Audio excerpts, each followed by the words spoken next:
Salut, bienvenue pour une nouvelle vidéo et pour un type de vidéo que j'ai pas fait depuis très longtemps parce que je pensais ne pas avoir matière à en faire une comme ça et en fait je pense que j'ai matière à en faire au moins deux comme ça. Mais d'abord et avant tout, c'est la dernière vidéo sur la chaîne avec ce fond là, pas la dernière vidéo de la chaîne tout court, non, mais avec les bibliothèques qui ressemblent à ça et au blason de Poudlard derrière moi puisque normalement la dernière vidéo avec ce fond là ça devrait être le bilan de la Summer Pal, qui sera la prochaine vidéo qui sortira sur la chaîne. Mais mon organisation personnelle pour le mois d'août et pour la saison, enfin la fin de la saison là, fait que j'ai dû vider mes bibliothèques avant de pouvoir tourner le bilan de la Summer Pal.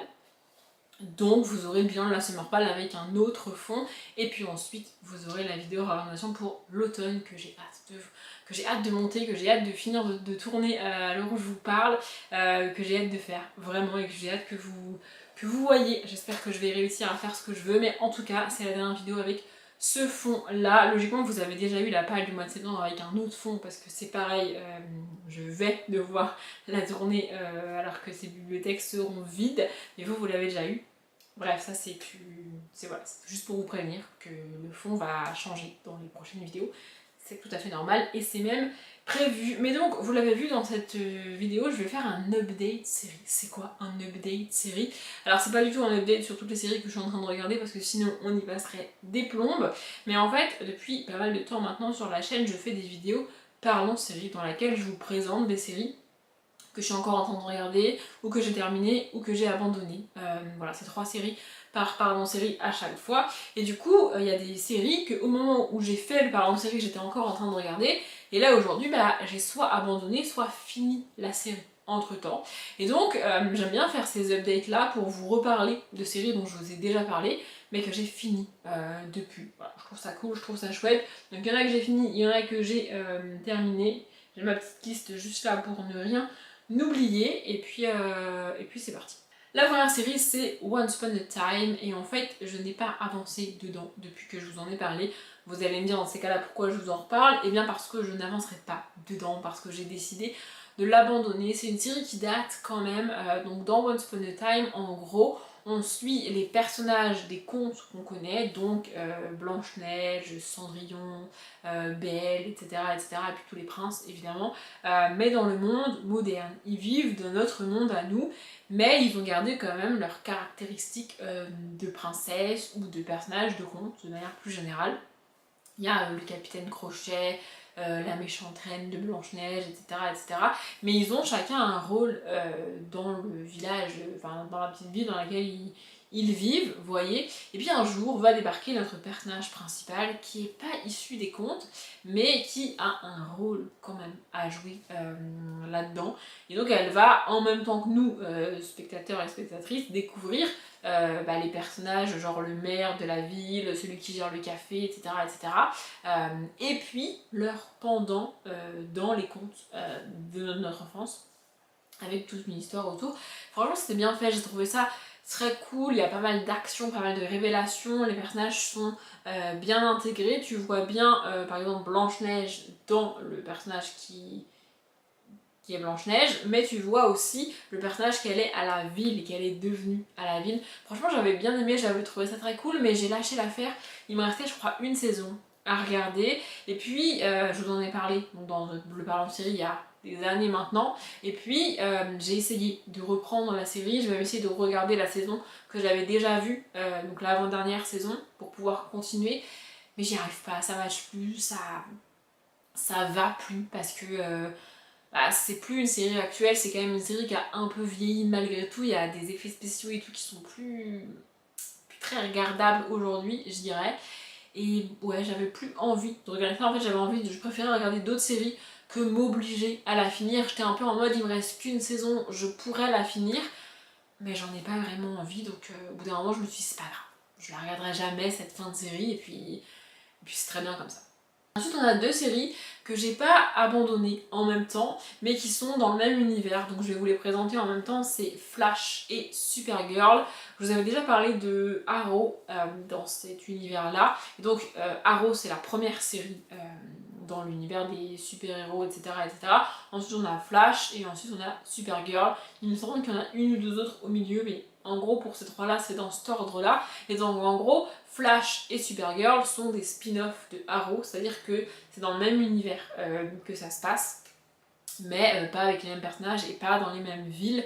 Arrow ça m'a saoulé sur la fin, et Flash j'aimais bien. En gros Flash, on va suivre le personnage de Flash qui a la capacité de voyager dans le temps, d'accélérer, de ralentir le temps, etc. C'est pas des pouvoirs avec lesquels je suis à l'aise en termes de super-héros, mais j'avais bien aimé. Franchement, j'avais adoré suivre Barry, il me semble qu'il s'appelle Barry, donc Flash s'appelle Barry. Et voilà, on le suit avec sa famille, son père, il travaille dans un journal, sa collègue dont il est amoureux, toutes ces relations-là, etc. Franchement, j'aimais bien suivre ces personnages-là, etc. Mais comme très souvent avec ce genre de série, je trouve, au bout d'un moment, ça part un coup. Vraiment, ça part trop loin dans ces histoires de temps avec des mondes alternatifs, des mondes parallèles, des personnages parallèles, En fait, au bout d'un moment, dans la série, il y a plusieurs mondes parallèles avec le même personnage dans ces divers mondes, donc joués par le même acteur et la même actrice à chaque fois. Sauf que comme on a, admettons, trois mondes différents, on a le même personnage dans chacun de ces mondes, mais qui n'a pas le même destin, qui n'a pas fait les mêmes choix, et donc qui n'a pas la même vie. Et donc en fait, c'est la même personne, mais pas la même personne. Et au bout d'un moment, trop de monde, trop de mondes différents, je veux dire, trop de personnages différents mais pas différents, les mêmes mais pas les mêmes, les évolutions mais pas les évolutions, enfin vraiment ça fait trop d'infos, c'est too much pour moi, vraiment je suis désolée mais à un moment donné je ne peux plus. Donc j'ai lâché l'affaire, et puis il y a aussi des histoires de l'événement s'est passé mais on remonte dans le temps pour le changer, on n'y arrive pas, du coup on recommence, et puis on fait différemment mais on se rend compte que c'est pas ce qu'on voulait, du coup on recommence. Ce genre d'aller-retour dans le temps, plus les mondes parallèles, les personnages parallèles, enfin vraiment ça devenait très très compliqué pour moi. Et j'étais en mode mais il est où mon petit personnage que j'aime bien suivre, qui a des petits pouvoirs mais qui a quand même une vie assez plan-plan à côté. Vous voyez, moi c'est ça qui m'intéressait. Et là vraiment ça partait dans tous les sens, ça n'avait plus aucun intérêt. Et ouais, c'est parti en couille quoi. Voilà. Et pour Supergirl, c'est un peu différent. Donc Supergirl, c'est un peu comme Superman, mais en version féminine, qui sauve le monde avec sa cape, son machin, son truc, etc. Bref, il y a plein d'incohérences dans cette histoire-là. Même dans Superman, je trouve le coup des lunettes, moi ça m'a toujours perturbé. Enfin bref. J'aime bien Supergirl, j'aime bien ce côté un peu girl power, un peu cool, un peu, vous voyez. Mais au bout d'un moment, on tourne en rond en fait. Et ça part aussi un peu en couille en mode autre planète, kryptonite, et puis les méchants, et puis... En fait, moi, ce que j'aime bien, c'est suivre un super-héros qui fait, ou une super-héroïne qui sauve les gens et qui fait des trucs de ouf, mais qui en même temps a une vie un peu cool, un peu plan-plan. Vous voyez, son pendant humain, tu le suis dans sa vie quotidienne, il va au travail, il boit son café, il s'occupe de son linge, c'est ça que j'aime bien aussi. Vous voyez, il a sa partie vie de super-héros qui sauve les gens et tout, ok, mais c'est pas le cœur de la série. Et en fait, au bout d'un moment, il y a toujours un basculement qui fait que ce côté plan-plan, on l'a plus du tout. C'est drame sur drame, enchaînement sur enchaînement, galère sur galère. Et au bout d'un moment, je suis en mode... c'est pas ce que je veux, quoi. Moi, je veux une série un peu cool, un peu fun, avec quelques scènes d'action, mais c'est tout, quoi. Et là, ça devient lourd à regarder parce que c'est la fin du monde, c'est les galères et galères, il faut sauver, il faut voler, il faut faire le tour du monde, il faut revenir, il faut repartir, il faut... C'est quand qu'elle a une petite soirée cool au restaurant avec ses potes? Non mais je vous demande, vraiment. Donc je finis toujours par lâcher ce genre de série parce que je perds ce qui moi m'intéresse dans ces séries. Et franchement c'est dommage quoi. On va enchaîner avec des séries que j'ai finies et que j'ai franchement bien aimé, que ça m'a un peu brisé le cœur de les finir. Je suis dégoûtée qu'elles se soient arrêtées, mais c'est la vie. Donc la série suivante c'est Mom. Franchement j'ai adoré cette série, vraiment c'est pas une série facile à regarder, hein. Il y a des scènes très très compliquées, il y a des thématiques très très difficiles qui sont abordées dans cette série, mais c'est quand même c'est quand même une excellente série, j'ai adoré, puis les deux actrices principales sont absolument géniales. Donc dans Mom, on va suivre Christy, notre personnage principal. Elle est alcoolique. Elle galère, elle est séparée du père de ses enfants, du coup elle en a la garde, elle a décidé de reprendre sa vie en main, elle va aux alcooliques anonymes, elle a arrêté de boire, etc. etc. Elle essaye vraiment de gérer sa vie et en parallèle elle est serveuse dans un espèce de diner, je crois, pour subvenir à ses besoins et à ceux de ses enfants, et le soir elle prend des cours pour devenir avocate. Voilà, ça c'est Christy. Et donc la série s'appelle Mom parce que la mère de Christy va un petit peu débouler dans sa vie. Au début de la série, sa mère est aussi alcoolique, ancienne toxico, enfin bref, elle a eu pas mal de problèmes et elle essaye de se sortir de tout ça, mais elle a du mal. Christy lui en veut énormément parce que elle l'estime responsable, sa mère, de son alcoolisme à elle, Christy, et aussi sa mère ne s'est jamais vraiment occupée d'elle quand elle était enfant. C'est un peu Christy qui gérait tout déjà enfant, et puis ensuite elle s'est mise à faire des métiers pas dans des bureaux, tu vois ce que je veux dire, pour un peu joindre les deux bouts et subvenir aux besoins de sa mère à l'époque. Puis elle s'est sortie de tout ça, elle a rencontré le père de ses enfants, etc., etc. Et malheureusement elle est quand même tombée dans l'alcoolisme, et donc quand sa mère débarque, Christy a pas très envie de faire d'efforts, elle a pas très envie de recoller les morceaux, elle a pas très envie de renouer une relation avec sa mère. Mais sa mère est déterre, vraiment sa mère est déterre à se faire pardonner, à essayer de renouer le lien avec sa fille. Et puis il y a ce côté où Christy était quand même extrêmement gentille, extrêmement compréhensive, elle fait tout pour les autres, et sa mère en profite. Et c'est drôle, vraiment c'est très drôle. Donc ça c'est les deux personnages principaux qu'on suit, et autour d'elle on a quand même un groupe qu'elles ont rencontré aux alcooliques anonymes, avec chacune, donc ce sont que des femmes, mais avec chacune donc, du coup leur historique, comment elles sont devenues alcooliques, comment elles s'en sortent, comment elles vont au quotidien, etc. etc. Il y a parfois des rechutes. Évidemment, il y a une histoire de marraine entre elles, évidemment, donc de marraine des alcooliques anonymes, et donc on suit ça. Et c'est une sitcom, hein, donc c'est des épisodes très courts de 20-22 minutes, mais franchement j'adore cette série, je la trouve absolument géniale. On a le côté sitcom, le côté fun, le côté rire dans l'épisode, vous voyez ce que je veux dire, c'est vraiment tourné comme une sitcom, mais on a quand même des thématiques extrêmement difficiles, extrêmement compliquées qui sont abordées, dont l'alcoolisme évidemment, la relation de famille, le rôle de mère sur différentes générations. Franchement j'adore cette série, j'étais très triste quand j'ai vu qu'elle était finie, et regarder la fin c'était vraiment très compliqué. J'ai évidemment versé ma petite larme à la fin parce que sinon c'est pas drôle, mais ouais, franchement c'est une série que je vous conseille. Ça reste une série assez fun, assez drôle à regarder, avec de temps en temps des choses un peu plus lourdes, mais c'est vraiment génial, j'adore cette série. Normalement je présente que 4 séries par update, mais là comme Supergirl et Flash j'en ai un peu parlé en même temps, je vais en rajouter une dernière qui est Younger. J'adore Younger, principalement parce que j'adore l'actrice et j'adore la thématique. En plus on est dans le domaine de l'édition. Dans Younger, c'est adapté d'un livre de base, mais en fait la première saison est adaptée du livre et après ça part un peu en nouveauté, on va dire, pas en couille du tout, mais en nouveauté, c'est plus du tout lié au livre, c'est ça que je veux dire. Donc en gros, dans Younger, on va suivre une femme, un personnage principal féminin, qui a la quarantaine, un truc comme ça, entre 40 et 50 ans.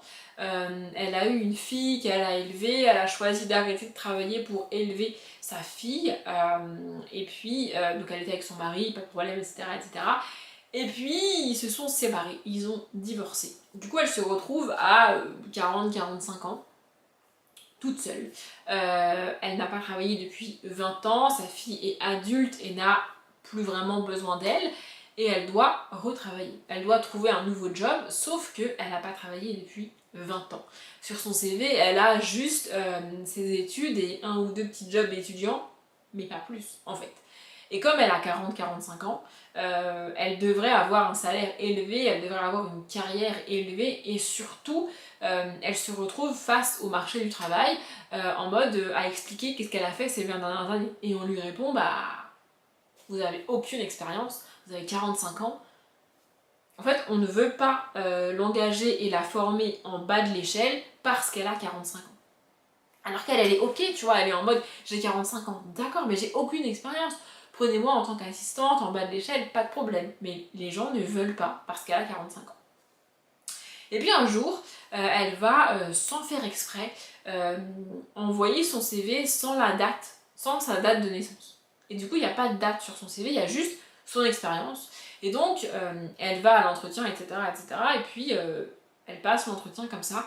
Et elle se rend compte que, comme sur son CV, il n'y a pas de date, la personne en face d'elle suppose qu'elle a 20-25 ans. Et dans son malheur, entre guillemets, elle ne fait pas son âge. Elle ne fait pas ses 40-45 ans. L'actrice, pour vous donner un ordre d'idée, qui joue ce personnage dans la série, a l'âge du personnage, mais ne fait pas non plus son âge. Bon, c'est probablement aidé avec le maquillage, etc. dans la série, mais quand même. Et donc, elle va finir par être engagée dans une maison d'édition à gérer la maison d'édition, sauf que du coup, comme on suppose qu'elle a 25 ans, tu vois, bah, on lui confie des choses de jeune. Donc elle doit gérer les réseaux sociaux, les collections UI adultes, etc. etc. Sauf que bah, c'est pas du tout son truc, elle a pas 25 ans, elle en a 45. Et donc ça donne lieu à pas mal de situations comiques. Et c'est aussi Hilary Duff qui joue dedans. Donc Hilary Duff joue l'une de ses collaboratrices à la maison d'édition, à gérer les collections, les autrices, les auteurs et tout. Franchement, j'aime beaucoup cette série, j'ai adoré cette série. On suit donc le quotidien de cette jeune femme de 45 ans quand même. On a la partie de sa vie privée avec les hommes qu'elle va rencontrer, sa relation avec sa fille, etc. Et puis au boulot, comment ça se passe avec ses collègues. Et puis ce pas qu'on a dans la maison d'édition, dans la série, que j'adore vraiment, je trouve ça absolument génial. J'ai adoré cette série. Je n'étais pas particulièrement triste de la finir parce que j'étais plutôt en mode bah faut bien qu'il y ait une fin à un moment donné ou à un autre et on va pas pouvoir continuer pendant des années et des années encore. J'ai bien aimé la regarder, j'ai bien aimé le temps que ça a duré et ouais, je suis contente de l'avoir fini quand même. Vraiment, je vous conseille cette série si vous la connaissez pas, donc je rappelle, ça s'appelle Younger. Vraiment, c'est vraiment cool. Et vous pouvez aussi lire le livre, je l'ai quelque part dans mes bibliothèques, mais là j'avoue que je pourrais pas vous le retrouver tout de suite maintenant. Mais je crois que c'est de Barbara Redmond Satran, un truc comme ça, je vais vérifier quand même. C'est ça, c'est de Pamela Redmond Satran et pas Barbara, mais j'avais quand même le nom complet. Donc voilà, franchement, je vous conseille et le livre et la série, c'est vraiment chouette. Et moi, je vais m'arrêter là pour cette vidéo parce que ça fait quand même un moment que je parle et que j'ai pas non plus envie qu'elle dure trop longtemps. J'espère que la vidéo vous a plu. Merci de l'avoir regardée jusqu'au bout. Comme d'habitude, je vous souhaite une bonne journée, un bon après-midi, un bon appétit ou une bonne nuit. Et je vous dis à bientôt.